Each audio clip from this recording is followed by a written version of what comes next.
I was 21 years old. Wait, was I 21? Yeah, I was 21 at the time. Are you kidding me? Yeah, bro, it was like in my second year at uni, right? Yeah. And you got married? Yeah. Damn! Basically, at the time, I would think I was like very, very religious. Not that I'm not religious right now, but I think at the time I was like extremely conservative. And I met this beautiful woman, beautiful young lady, and dating, it's like something extremely discouraged because of what it might lead to other things. And so the only option for us was to either get married or wait until I'm done with my studies. And why risk it? Let's go for it. One day we were at a pro-Palestinian picket outside Woolworths. There was the boycott Woolworths movement at the time. Somebody, I think, I'm not sure if it was the manager or somebody working at Woolworths at the time, and she's trying to, I'm not sure if I can call it, pacify the protest or gaslight us or whatever. And she walks over to me and she tells me why is she covering her face? Is she... She said about your wife? Yeah, about my wife. Asked me why is she covering her face? Is she does she have something to hide? Some shit like that. And remember, I was like, no, she doesn't. But I think I was very naive. You might not be a racist, but in that moment, you can exhibit racist behavior. And when you are exhibiting racist behavior, you need to be held accountable for that in that moment. From when you're looking from the outside, it feels like it's almost like Muslim women are being oppressed in a sense that why do they have to hide themselves? They can do anything they want to do. Why does it have to have a law that they should hide themselves? You think when you are saying that you are defending the women, actually Muslim women find strength from that. To them it's more like an empowerment rather than how we from an outside perspective you would view it. This girl says to us, okay, to me, the idea that I do this, like when I close off myself and whatnot from the world and whatnot, to me, that is empowering. That I don't need to use my body or expose or show off my body for anything, and I show respect to myself. Meanwhile, from the outside perspective, it's like this person has been so...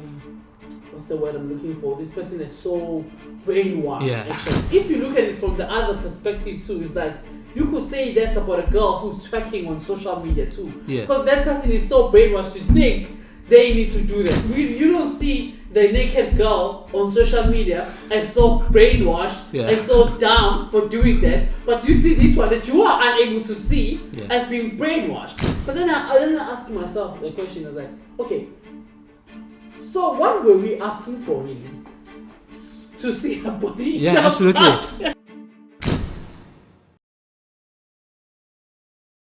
Bro, can you introduce yourself? I don't know how to introduce myself. If you were to introduce yourself and like you tell someone about you so that they have an idea of who you are, what would you say? Well, I would say that my name is Shahid. I'm 34 years old. I'm someone that tries to be very broad. I try and be someone that's beyond my profession, someone that's beyond, all the boxes that, people like to ascribe onto other people these days. So, can you come closer a little? Yeah.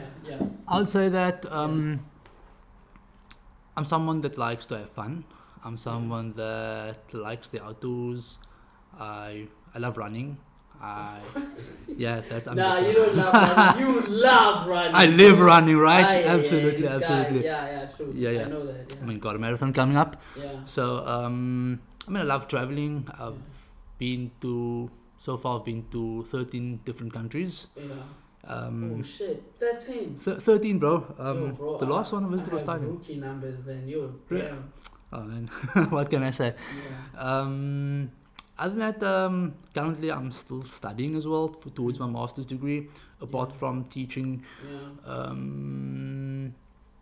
I love sports, all different kinds of sports. Apart from running, I also love playing volleyball, which is a sport that I've only started playing once I was in China. Oh, yeah. Sure. What would you say defines you? Like you say, actually, this is what makes me. What would you say is that for you? I would say man, it's very hard to think about that. But I would say, off the top of my head, someone who's trying to live a full human experience, and I mean that in every sense, with from a part of being a father, being a husband, being a son, being a teacher. Yeah. I mean, being a Yeah. teacher, it's you're giving yourself. I know. But I was like, how do you even define being a teacher? Yeah, Have you ever it's thought about very it? hard, It's right? I know. hectic. I know.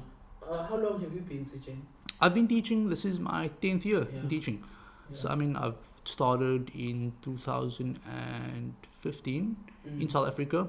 Been there for like Yeah. 8 months. I wasn't long in South Africa, Yeah. and then after that, the travel bug bit me. Moved to Saudi of Arabia. course. And once you went on the road, you see the world like that. It's hard to see it differently, actually, because you start understanding there's actual like people and the world out there. Hmm. Yeah. So I can imagine when it comes to that. Yeah, man, it's like crazy because I mean, it's like once you start moving, Yeah. it's almost like in a run, right? Yeah. Once you gather that momentum, that pace, it's hard to stop yourself. Yeah. Yeah. Because also, I feel like also information, because you are much more informed too about the world. It's no longer just what you hear about and what's not. I guess information too, in a way, for me, I would say when it comes to that. You say you're a father. How many kids do you have, Right now, I've got 2 kids. bro? Yeah. I wanna have kids, man. I don't have no kids. How long have you been married? 2012. So that's now how many years? Fudge, bro. Yeah. How old were you when you got married? But I was 21 years old. Wait, was I 21? Yeah, I was 21 at the time. Are you kidding me? Yeah, bro, it was like in my second year at uni, right? Yeah. And you got married? Yeah. Damn! Now I want to see your wife. I wonder why. Why did you choose to get married so early? Well, At 21. That's interesting, actually. I mean, I think it Damn, was. bro, I didn't know this about you. I knew you were married. And I knew you had kids, but I didn't know how many kids you have. No, like how long you've been married. Mhm. Yeah. Okay. So, basically, at the time, I would think I was like very, very religious. Not that I'm not religious right now, but I think at the time I was like extremely conservative.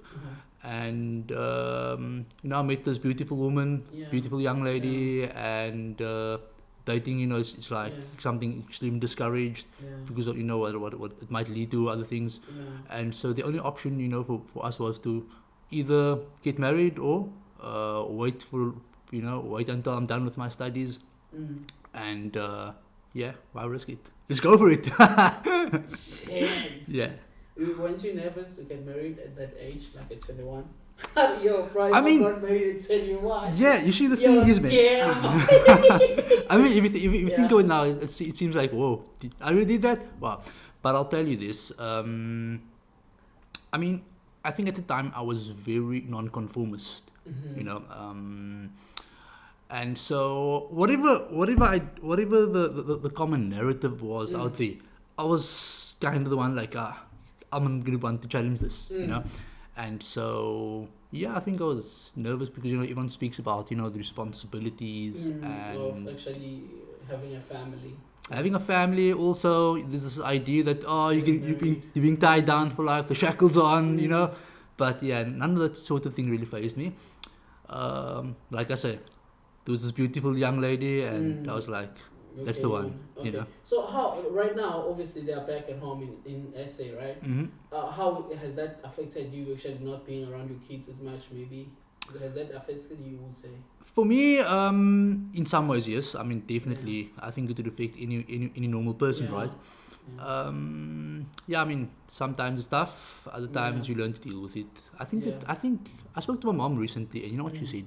She said that maybe it's just a survival in you, where you find yourself in this position, and survival instinct kicks in, and you just do what you got to do. Yeah, because you have to provide. Yeah. Right. Yeah, because what would the point would be if you're at home and you can't provide? Absolutely. Yeah. And I think many people, unfortunately in South Africa, they find themselves, in this position where they are, unable to provide for the family.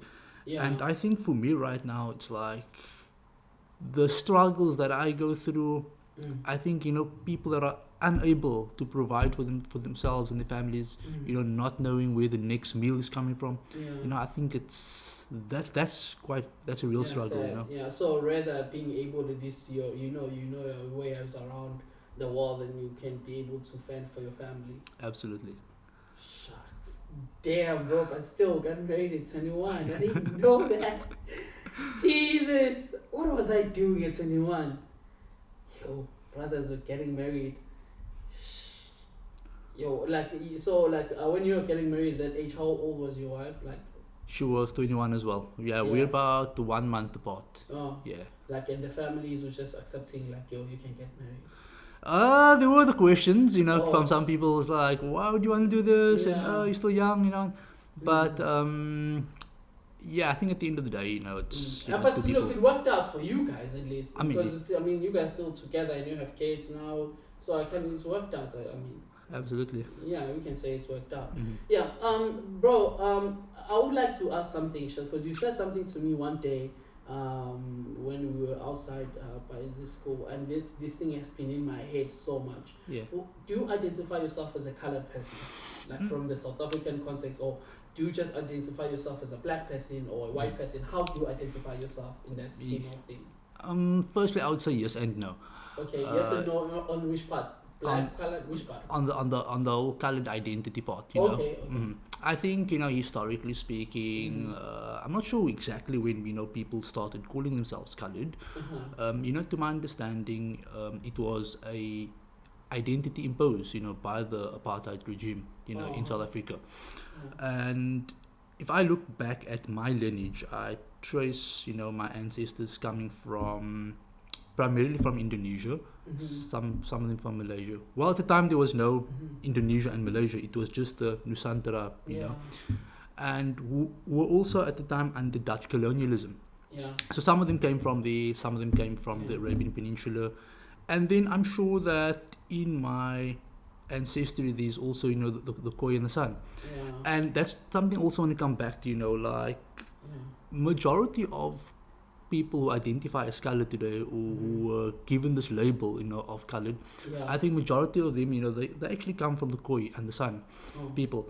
That being said, you know, if somebody else, you know, chooses to identify himself as colored, you know, I fully respect that. You know, I don't believe that somebody outside the community can tell somebody, hey, you're not allowed to call yourself that. Yeah, right.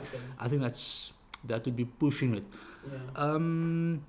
There are, however, times, you know, where people, if we're speaking about demographics, like let's say for example we're speaking about okay, in the colored area, you know, how many people are given certain opportunities and so on.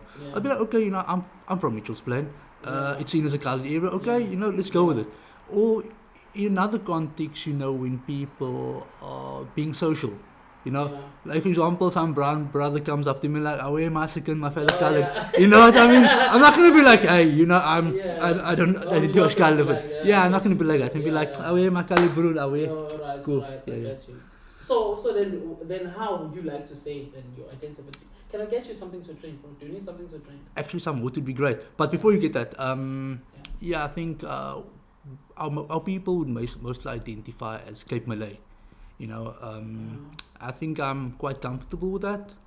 Yeah, but at the end of the day, you know, like I say, I don't even know what is that. Cape Malay. Cape Malay. Yeah, so basically people in mostly in, you know, in the Western Cape or in Cape Town today, who are descendant from Indonesian and Malaysian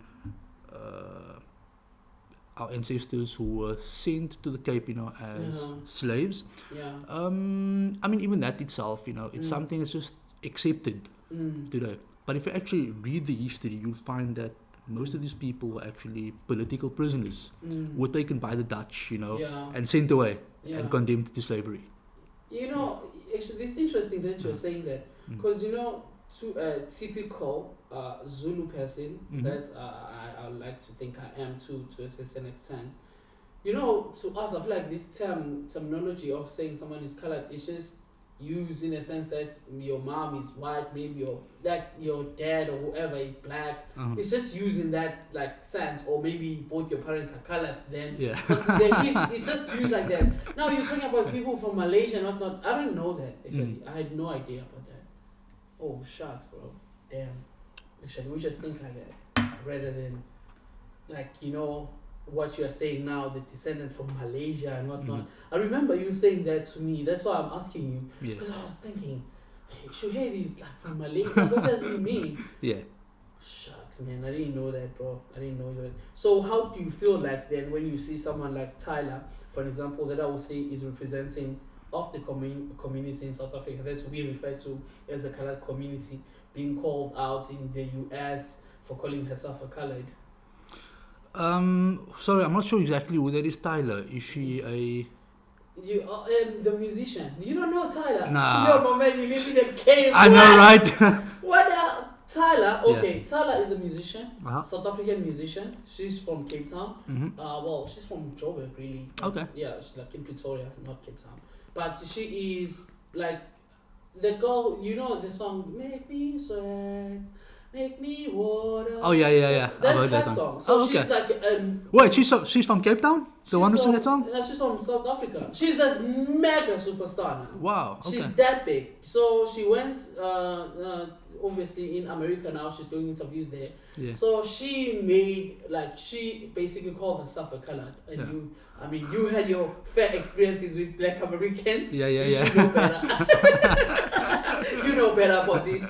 So because she called herself a colored, which means something different in America. Oh yeah. Yeah, so colored in America, but then you know how Americans be like, when it comes to that, you know, they live in their own like world, like you, Mm-hmm. So they don't know that we have actually a group of people that's actually referred to as being colored, you know, and without actually, because to them, color just means you're being racist. Basically. Yeah. So for Tyler to call herself a colored, to them it was like, the fuck? Why would you call yourself that? Yeah. I mean, it's quite interesting, to say that someone from South Africa who identifies as colored shouldn't be calling themselves colored, because it's like to say racism in a way.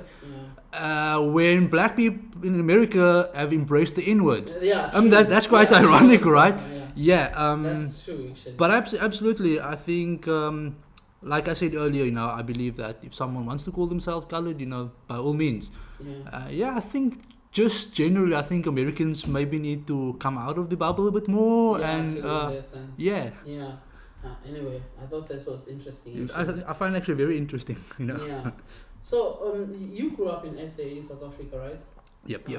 How, like your whole life, how long did you, like when you were born in SA and just grew up there? Yeah, absolutely. Born in Cape Town, lived there my entire life. Never left the Western Cape until I visited Joburg one day in 2014. And the following year, 2015, I left the country for the first time ever. Yeah, so I lived in South Africa for 24 years. Oh, okay. Like basically just like almost about anyone in SA. Yeah. And another thing actually just I thought was interesting about you, because only in university where I was like, close actually with, I had a friend who was Muslim, and you like the second person that I've known like in my life in person who is Muslim, right? What would you say about, because the only interaction that I've had actually with people who are Muslim, I think it's him. We used to call him, well, his name is Mohammed, weirdly enough. Okay, yeah. Weirdly enough, his name is Mohammed, right? Yeah. So we used to, like, that guy, and he obviously, like many people in SA, also from like my community, he grew up in a Christian family and what's not, and somehow, somewhere, he found like the Muslim faith, and he never looked back. Okay. Yeah. So, are you also like that, or you've always been Muslim and your family is not Muslim? Like, what's up with you? No, I think if I look at my ancestry, from what I can see all the way back since they came, they were all Muslim people. But it could possibly be that there are some people, like I say, it could be that they were Khoisan because most of our ancestry, when they came, they were all males, that's what the history shows.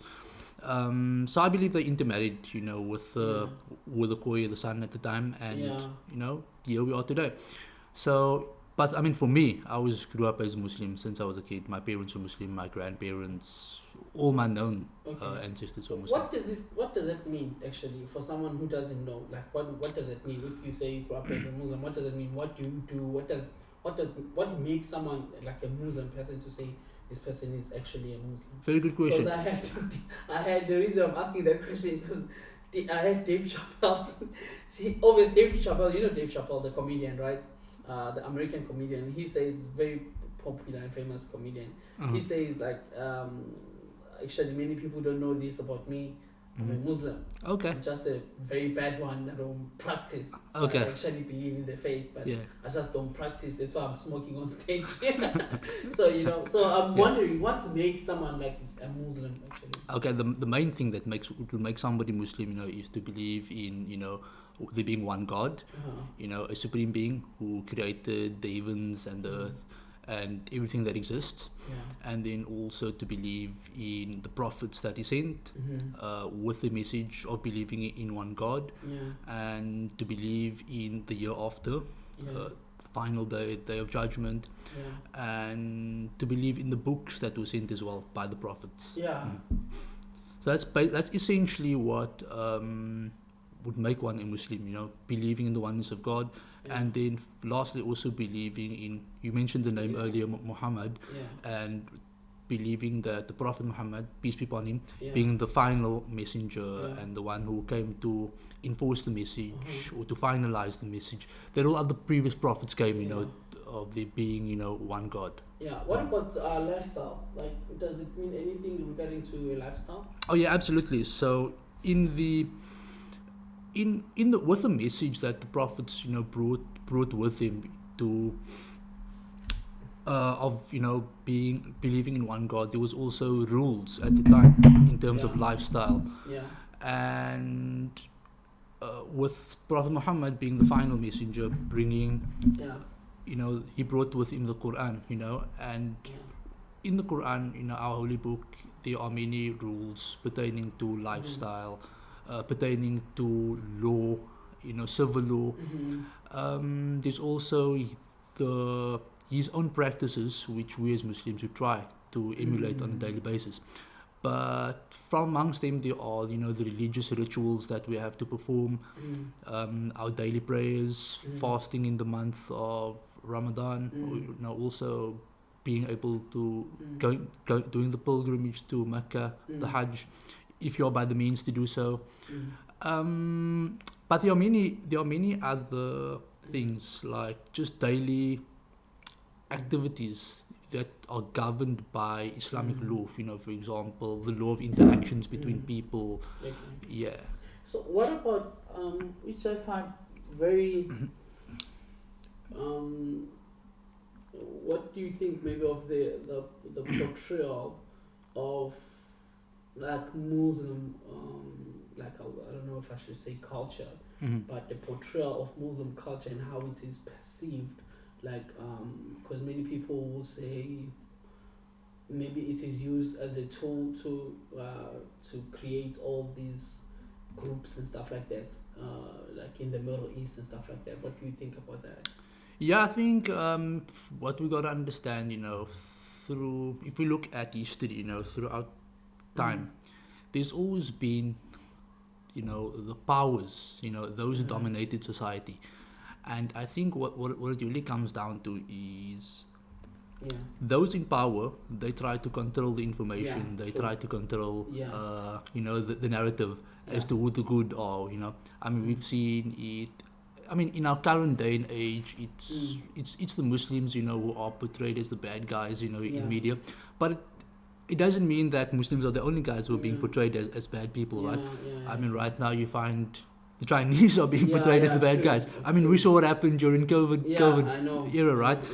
And I mean, I'm a big fan of fighting movies, like martial arts movies. But if you look at the boom of martial arts movies, if you look at the 80s, you had the rise of the karate movies, and with that you also had the demonization of Asians, whether it was the Koreans, the Chinese, the Yeah. Russians as well. I mean, if you look at the movie True, Rocky 4, True. you know, I look know, look I how know, I how they know. portray, you know, the Russians. So I think, yeah, I believe Muslims are portrayed as bad, you know, unfortunately by media. But I think it's not exclusively Muslims, and Anyone can be yeah, innocent. I'd like to know. I like to speak, you know, more about that, because I think, you know, unfortunately, many times there's this idea, even with amongst Muslims, you know, that we are the only people that are being made the bad people. Yeah. But I think it's not true. You know, many people. Yeah, just need. Okay. You know, okay, this is where I'm going to with this question actually. You know, man, I grew up in a Christian family on the other hand. And I'm not gonna lie, man, I tried my best. Yeah. You know, my feel like about like religion or has evolved so many times in my life. You know, for me, the only question that I feel like I'm not satisfied about the answers that I always get from religion is why we're here. So, in your own aspect, with your like, you know, understanding, what will you say why we are here, like the human being, like as a race?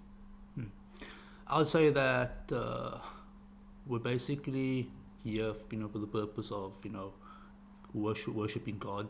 You know, our purpose is to glorify God. Some people ask the question, well, why does God actually need us? Why does He want to be worshipped? Right? And I think It's so weird. That's yeah, true. I always yeah. think about that. It's so Yeah. weird. Yeah, true. But I think it's what the whole concept of God, you know, it's something unlike human beings. Yeah. So I think the mistake we make as human beings is to try and over rationalize, you know, this concept of God. That's one of my Yeah. problems. I'm too of a rational person Yeah. to actually, like, you know, bet my life on faith. You know, like Yeah. I'm too of a rational person. You know. Yeah. So what end up happening is that when I try, like, you know, I read a lot about not just this, about just the world. You know. I was talking to JC not long ago, like about like I came to work very sleepy because I didn't sleep watching like space and the universe and everything, you know, the new information that they've discovered with the new what you call the satellites that are being sent out there, all the info and stuff. Yeah. There is nothing that is suggestive of a presence, right? Like of like a God, you know. But one thing for me that I think is true about I think like basically all, I'll say like all, what you call, what is the name I'm looking for? Like religions, all religions basically. I would say all religions are right about something, which is for me is there is a God. I think there is this. It's too perfect to be like a coincidence.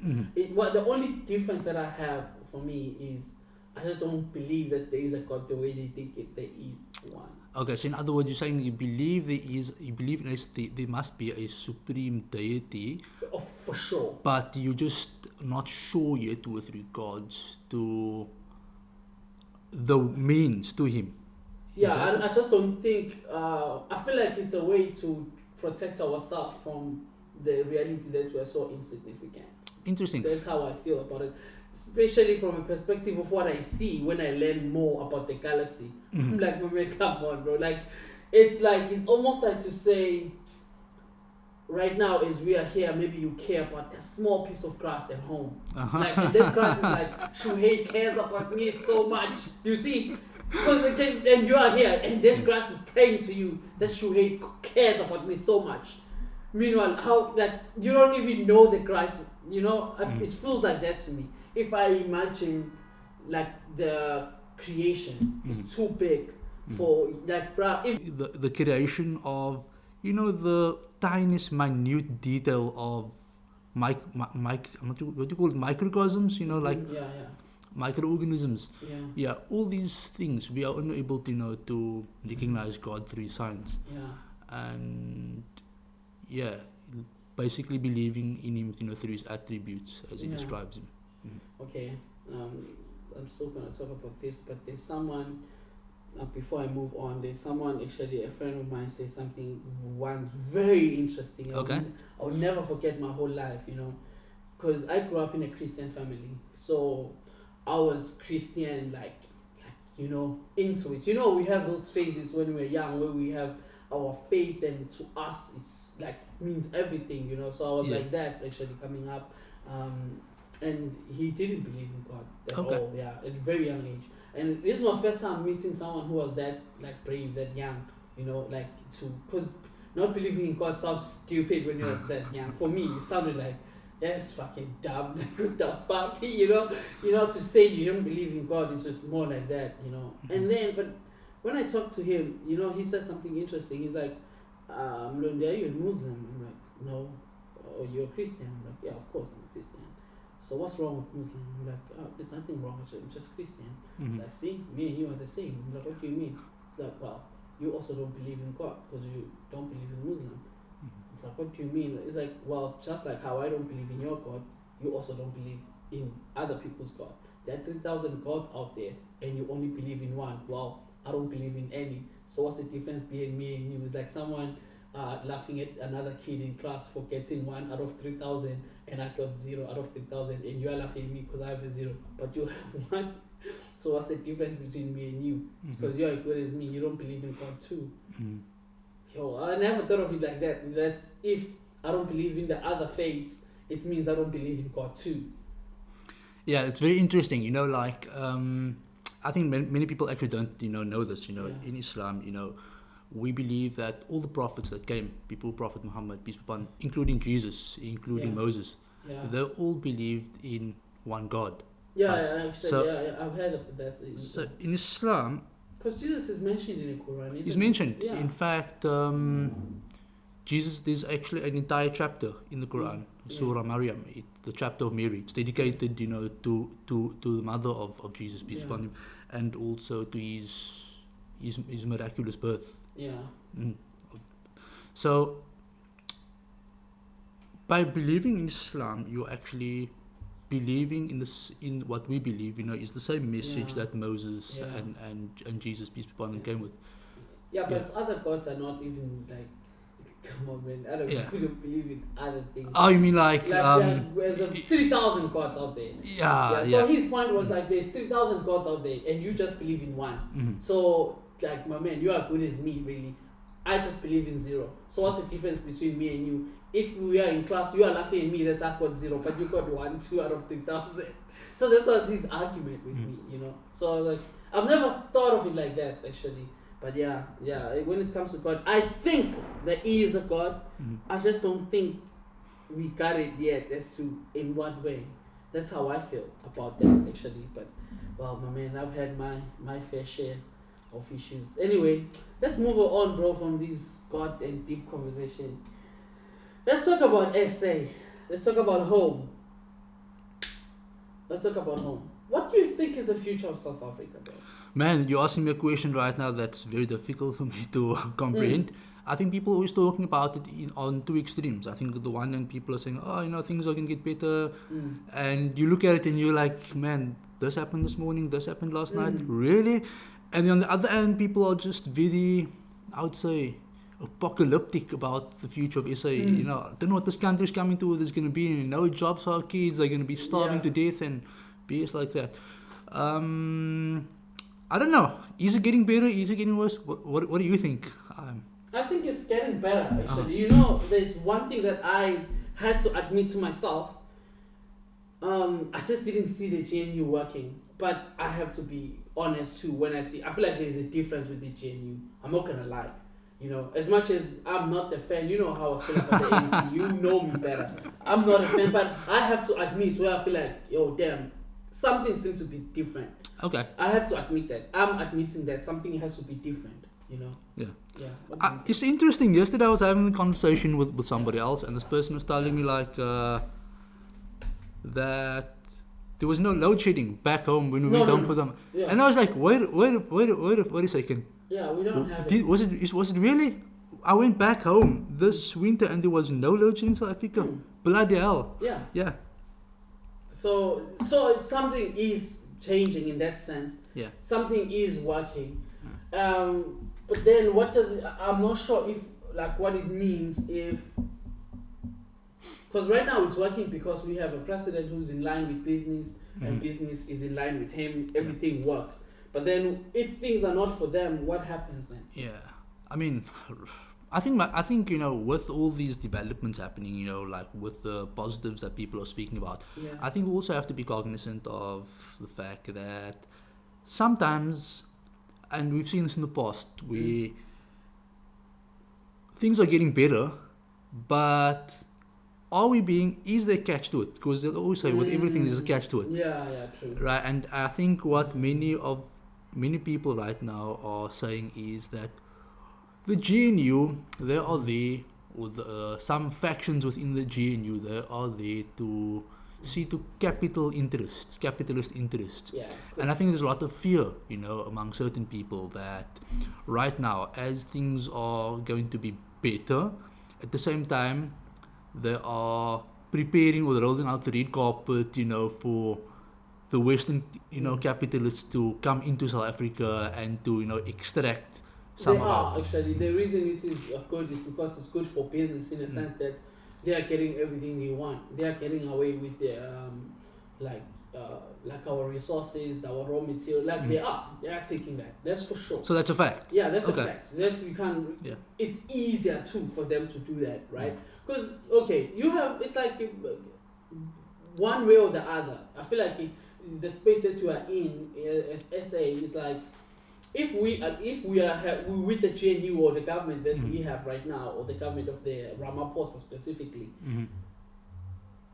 you are good for now, but you're gonna pay for it later because once they finish with these raw materials they're getting, you are done with.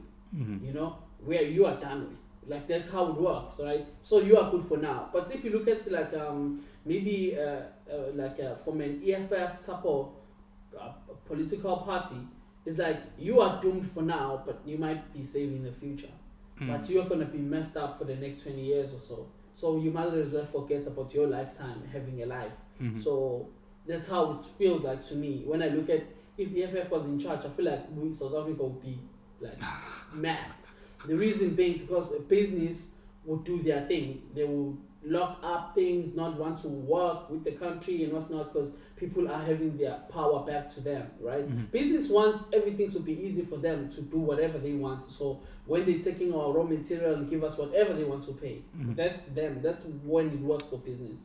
Yeah. I mean, it's interesting we're saying that. I mean, I think after Zuma was done away with, well, it wasn't really done away with, but when people thought he was done away with, I think many people came to his defense and said, you know what, we thought this was the bad guy. Now you're gonna see. Because this guy over here, you didn't like him, and foreign investors didn't want to work with him. But the reason for that is because he was really looking at national interests. He didn't want to submit. That's the problem. Zuma didn't want to submit and give away things that business wanted, because business wants someone that they can control and influence. Yeah, I think right now it's there's a lot of worry, especially in the Western Cape. Yeah. I mean, we've always been seen as the neoliberal. Well, we were the fucking neoliberal province in South Africa, right? But now, things escalating at such a pace. I mean, we see what's happening in the Middle East, right? With the occupied, Palestinian territories.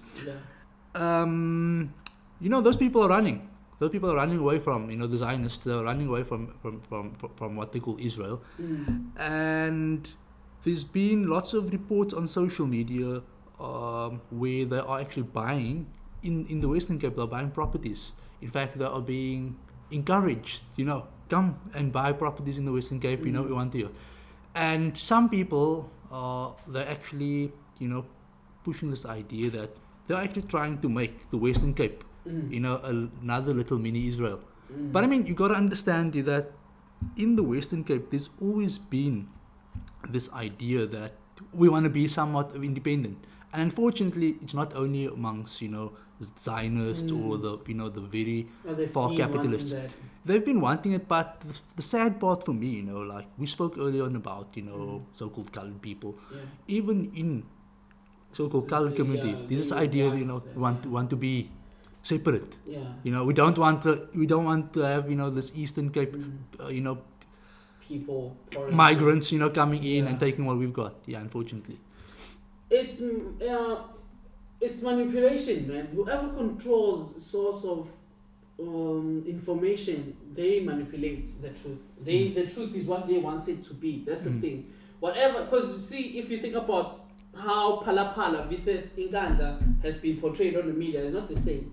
Phala didn't get the same attention that Inkandla got. Yeah. You know, when Zuma fucked up, like bro, everything was upon Inkandla. Everyone knew Zuma has to go. Like everyone felt like that because of that. For the most part, people changed. Even people who supported him were like, "Oh man, he messed up now," because that's what they all could see all the time, every day. It was that. But then when it's something that they want themselves, they're not gonna push it like that in that narrative. You know. Yeah. So that thing they are pushing. I don't know if South Africa, I doubt the South Africans actually will allow that to happen. But again, I guess it's gonna get to wars and stuff like that, isn't it? I hope not.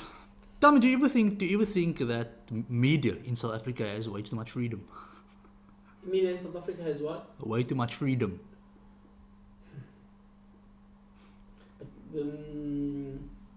Of course they do, but then it becomes tricky because do you want them not to have the freedom?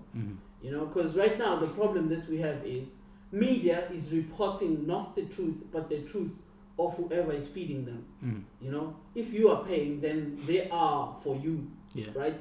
You know, so if you are not the person that they want, then they're not for you. You know, media is so interesting that they can click a button, man, and Shuhaid, you will be on everywhere. Like if they click a button, oh, the Muslim guy, the WhatsApp, you be that. You would literally be, apparently he used to live in the Middle East. Maybe someone in the Hamas, you be linked to that. Trust me. If they want you to be that, you can be linked to that. Yeah, they can literally create that. And then once you become the person that they want you to be, Nelson Mandela. Nelson Mandela was literally portrayed, was the guy who was killing white people. Literally, he was that. He was known as that. He was a wanted terrorist everywhere in the world. A wanted terrorist. The so-called loved Nelson Mandela was a wanted terrorist because of the amount of killings and crimes that he was involved in through Umkhonto weSizwe, the armed force of the ANC. This is not you. If you say this about Nelson Mandela now, it's like you are lying. Right. This was literally a Hamas guy. You know, today. if you say Nelson Mandela was a Hamas guy, it's like, no, it's literally that.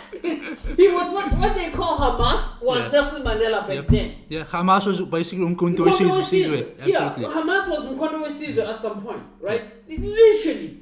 But they're gonna find ways to justify. Nah, my man, it wasn't like that. Today it's like, Nelson Mandela. The same people who call them the terrorists right now. They don't want to bring the same energy, right? They switch lanes. Now the media, he becomes father of the nation. They switch. As I'm saying, so when you have the button of media, bro, you have influence. You know, when you have the button to say who becomes what, you know, you have influence. So this is why an Elon Musk would buy Twitter for so much money and know that he's gonna lose money because he knows this is not about profit. This is about actually controlling the narrative. Because when you control the narrative, then you're able to affect the world on the other way. You know, that's one thing. You know, so media, bruh, to a certain extent, as you are saying, it might have much freedom, but at the same time, it's like, who's gonna control then their freedom if they shouldn't have the freedom? You know, but at the same time, if you let them to have the freedom, then they abuse it. Yeah, absolutely. Yeah, so it's very tough. It's very hard. So what do you think, though, about the future of the EFF now? The future of the EFF, man, I'm probably the last person that should comment on that. Yeah. But I mean, to be honest with you, I like what they stand for. Yeah. And I think many people don't realize, you know, everyone's still viewing them as, you know, these radicalists in parliament, the ones who's always looking for a fight and so on. But I think there's a lot more to it than that. I think it's to do with really looking at, okay, post 1994, what were the benefits that marginalized people actually got, you know? And if it's saying, listen, They got the, we were scammed. We were scammed. They got the TRC. It's like, bro. Hey, bro. Yeah, they got the TRC, and I mean, people kept their land. Yeah. That just is what it is when Yeah. it comes to that. Yeah, and I'm hopeful that they'll continue to to work and deliver on the promise. And like you said earlier on, we might not see it now, but somewhere along the line we'll see people actually being given equitable opportunity in our society. I'm not sure about the future of SA. When I even think about myself going back home, I don't know, my man. I have no idea. Like, when I think about our country, I have no idea. I wish I had. I don't know. The only thing now that I've been asking myself, actually, maybe I should ask you. For you, what is the purpose? What do you want to achieve? Because this is a question I started asking myself now. Like, okay, we see the country and everything this is happening. But for me as an individual, what do I want to achieve? What's the point of my life? What would you say for yourself? I would say I would want to be able to give my family sort of financial independence. That's a big plus for me. Seeing my family successful, especially my kids, seeing them be able to attain independence, happiness, and also safety. Yeah. So big important. So and I think what would you say if your son gets married at 21? now you're asking me a question, bro. He comes to you and says, "Dad, getting married now." What would you say then? I'd tap him on the shoulder, be like, son, are you sure? Actually, no, you're not. Honestly, son, listen, if you are sure about this and this is gonna make you happy, and go so for it. go for it. Yeah. Do you worry about like their future? Like, I mean, not from your personal perspective, but as to where they are. Like, I mean, this is South Africa, man, and how things are going in South Africa. In that context, do you worry about? I'm actually very worried. Okay, I didn't say this earlier, but both my kids are on the autism spectrum, right? So I think you've told me that before, actually. Yeah, I think I have, right? But you said I only knew one. Yeah. I didn't know that both of them. Both of them are. My son's autism is a little bit more severe than my daughter's. Right now, they are both at special schools in Cape Town. But yeah, I think South Africa, the special needs community in South Africa, are a little bit more privileged in the sense that it's been there for a while. You know, the idea of special educational needs. If you look at some other countries that are much more advanced technologically than South Africa, economically as well. Yeah. But that's the lacking. As invested as, yeah, and I think it comes down to the culture of acceptance, you know. But, you know, like I said earlier on, I spoke about independence and I also spoke about safety. Safety is a big issue in South Africa, you know. It is. And, I mean, let's say, for example, your child is autistic and they are not non-verbal, right? If they go missing, and in South Africa, right now, like, I mean, you got adults going missing in South Africa right now, like, and it becomes it's the statistics are crazy, and how do we actually find these people? You know, many times. Now, what about adolescent kids or any person that is non-verbal, any person that's not able to communicate when in a mood of distress? It's terrible. Yeah. Yo, man, you make me feel your pain. Damn, I don't know how I feel about that. Yeah, I think also giving the space, because I think that this is where I get concerned mostly. I feel like, Shahid, maybe I've never also said this to many people. To be fair, man, I don't think I care as much about my life as much, like me personally. I don't think also, by the way, I thought about this so many times. I don't think I have something that is personal that I think will mean anything to me that I want to achieve for personal reason. None, zero. There is nothing for me that I think the world can offer me. Nothing. Literally, there's nothing that I think if I can achieve this, oh my God. Like there isn't. I don't have that. I used to have that when I was still young, growing up thinking, oh, as long as I get money, money is everything. When I Yeah. was still naive, thinking like that, oh, I want to drive a Mercedes Benz and whatnot. But after I did that, I started finding life very pointless. I started to notice that it doesn't matter what I want. I will leave it here. It's literally, you know. So the only thing that I would say I want is like a better life, like for people around me, you know, Okay. like my family and stuff like that. But now also as a grown up, I start to see myself in connection with the country. So when you say things like what you are saying right now, that those are the type of things that actually, you know, I'll be stressed by those type of things. I'll be stressed by seeing a kid missing on thingy, like maybe I saw some on the news, 13-year-old went missing last night. I'm mad at parents, I'm mad at everyone. Yeah. Like, it's how could this happen, you know? But then now considering also the country that we are from, then it worries me if we're gonna have, you know, a life like this that is just so unpredictable, you know? Because that's one thing in SA, life is just so unpredictable. You wake up, you're not sure tomorrow, like, I think it's gonna be the same way, or now something is going on, you know? So I can only imagine then from your perspective how you feel like also, because at some point we will die, leaving our like people you love here, you know. Yeah. Anywho, yo man, you just took me deep, bro. I didn't expect that. What advice would you give to a young person now in our days with everything that's going on in the world? What advice would you give to them? If you were to give someone advice, a life advice, what do you say?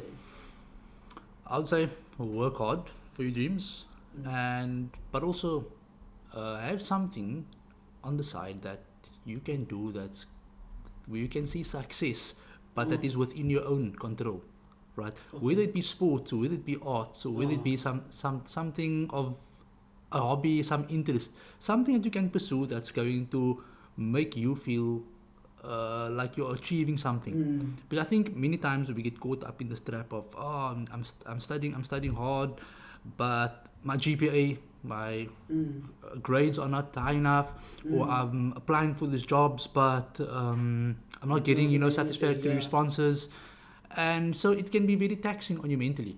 And so that is why I believe that find a mechanism that's going to help you cope with that mentally.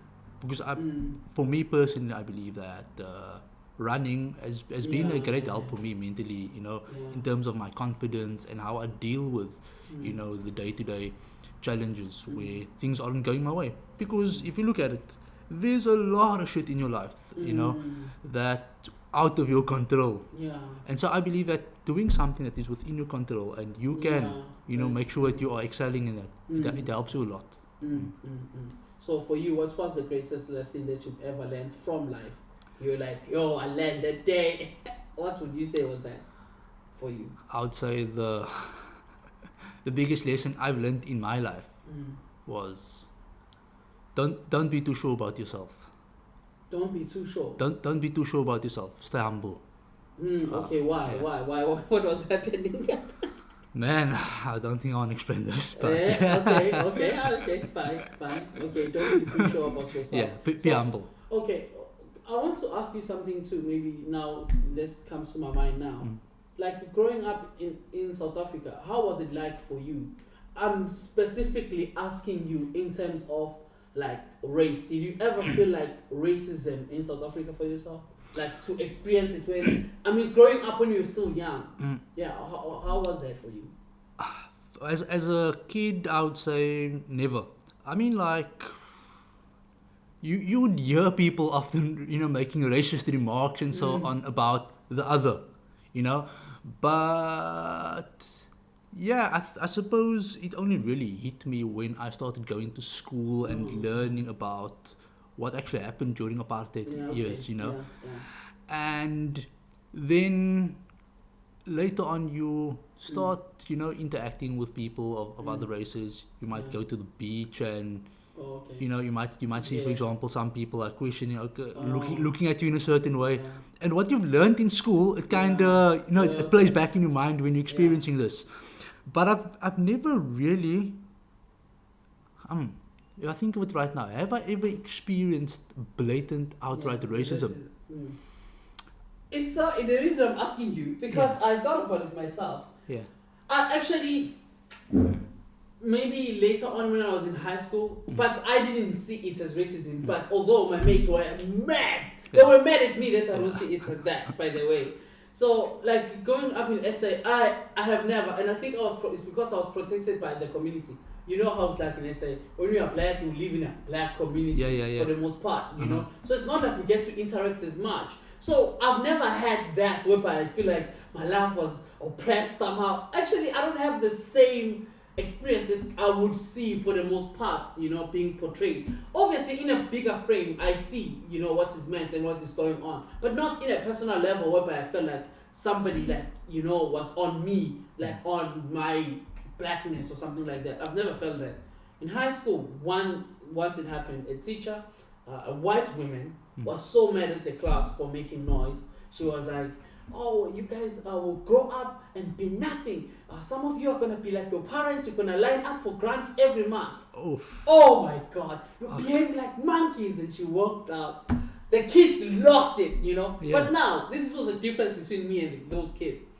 These kids were mad because they are like the rich kids. They lived in suburban areas and stuff, you know. And I went to a high school in suburbs, but I live in the hood, you know. Okay. Now, my issue with this was black teachers say worse than that to us. Do you see it now? Okay, yeah. They say calling us monkeys is like, bro, black teachers call us monkeys and worse than them being called a monkey.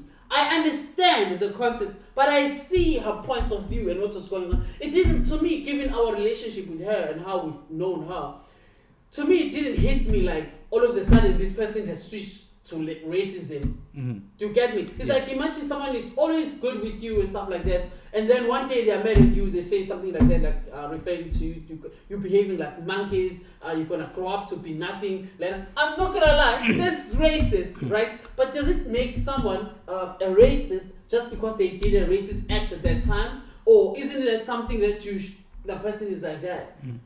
So I had a problem with that.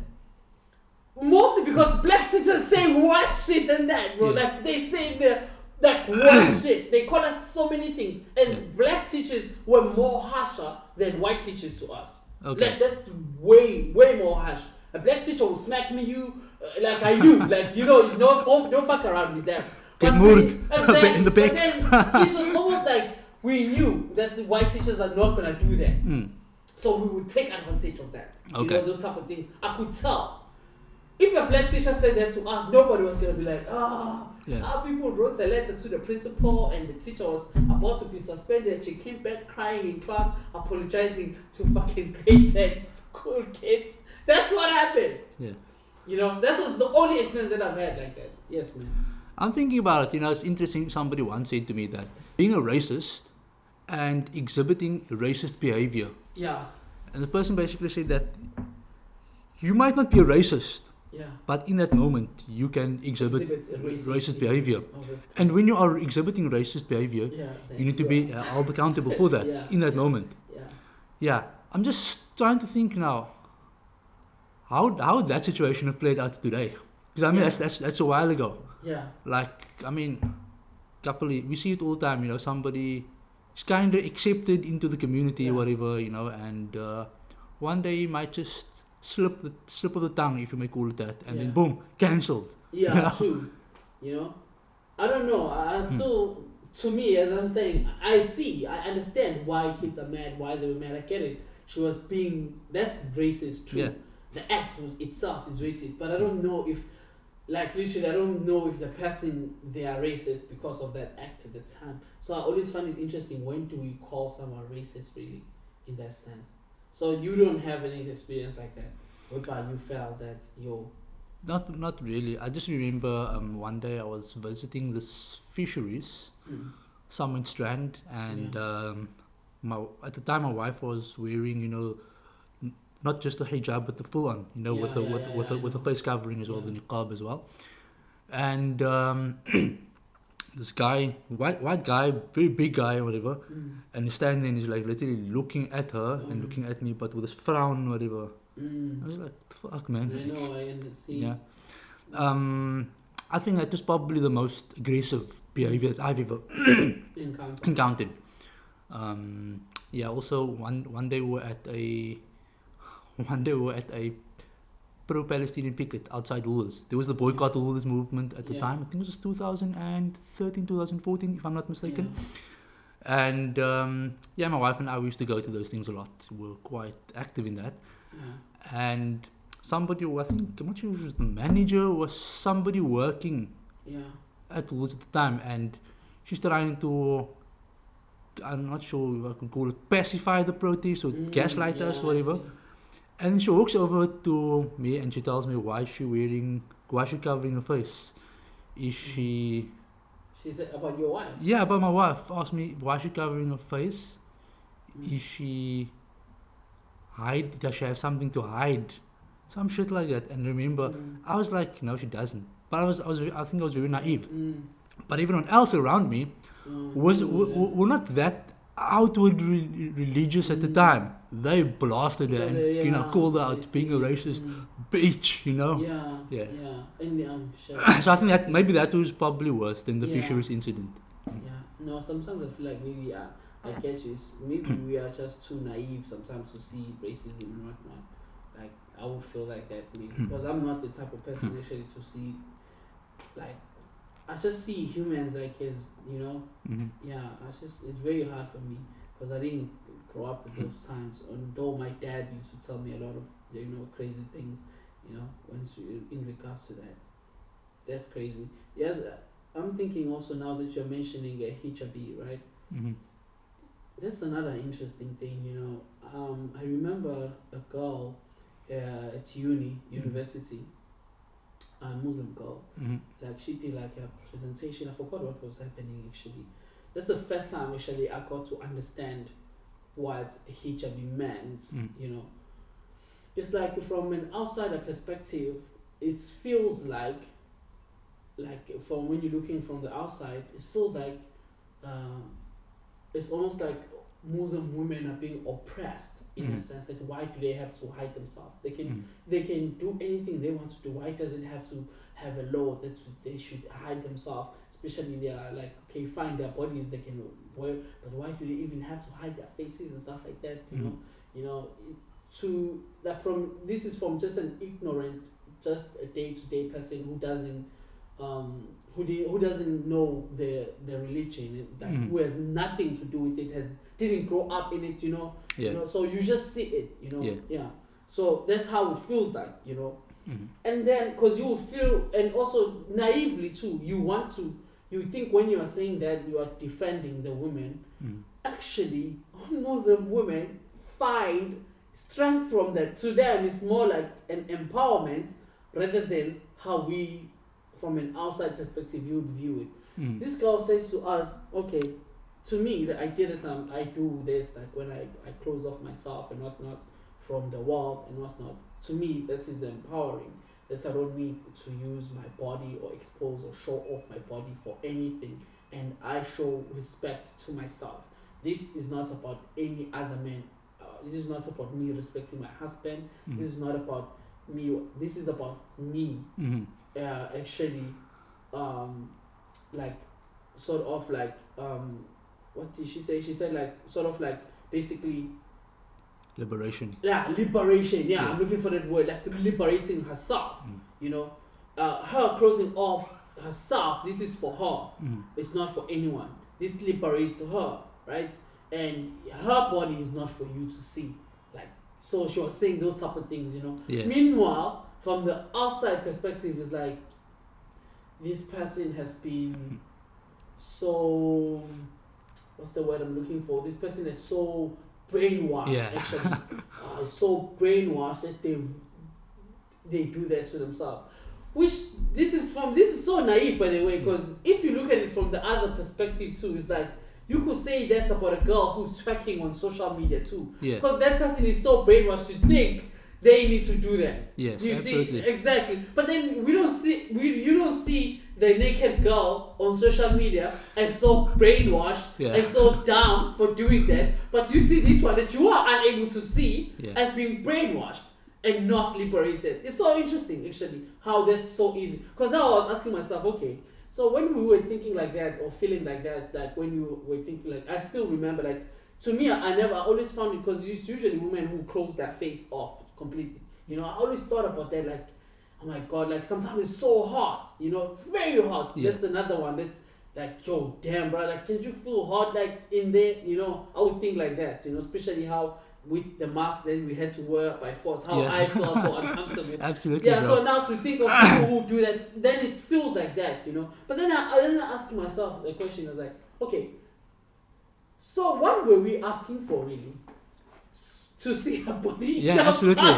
Yeah, it's Like, it's quite perverse. You think it was, they right? were like, so okay, let's say we got our way in this thinking. So we are asking her to show her body off.